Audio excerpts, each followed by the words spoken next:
Pemirsa, setelah batal melaksanakan karantina terpusat, Pemkab Bangli memilih memaksimalkan karantina mandiri bagi orang tanpa gejala maupun penderita COVID-19 dengan gejala ringan OTGGR. Penanganan OTGGR dilaksanakan dengan pemantauan Satgas Kabupaten serta bersinergi dengan Satgas Desa dan Desa Adat. Sebelumnya, Pemkab Bangli diberitakan berencana melanjutkan karantina terpusat bagi pasien COVID-19 gejala ringan mulai 27 Februari 2021. Hal ini dilakukan pasca pemerintah pusat menghentikan pembiayaan karantina per 18 Februari lalu. Namun hal tersebut akhirnya dibatalkan dan penanganan OTGGR dilaksanakan dengan pola karantina mandiri. Menurut Bupati Bangli Sang Nyoman Sedanarte, penanganan OTGGR dilakukan dengan pola mandiri karena secara mental dan psikologis masyarakat Kabupaten Bangli sudah cukup siap menangani pasien COVID-19 tanpa gejala atau dengan gejala ringan.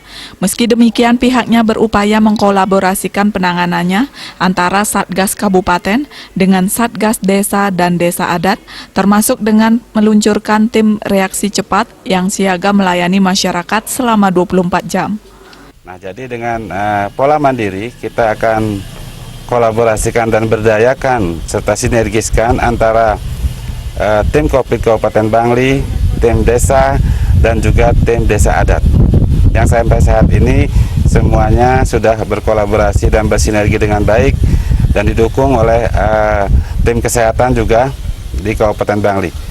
Kaitan juga lainnya, kita juga sebenarnya sudah akan sinergiskan dengan tim reaksi cepat yang sudah kita luncurkan beberapa hari yang lalu secara 24 jam. Jadi kalau ada keluhan terhadap seluruh masyarakat Kabupaten Bangli sudah bisa sekarang menelpon nomor telepon yang sudah kita tentukan. Disinggung masalah vaksinasi di Bangli, menurut Bupati Sedanarte, hingga saat ini proses vaksinasi sudah memasuki tahap kedua. Sasarannya mengikuti kriteria jelas yang telah ditetapkan. Pihaknya berharap pasokan vaksin dari pusat akan berjalan lancar, sehingga masyarakat Bangli akan semakin cepat mendapatkan vaksin. Eka Yana, Bali TV.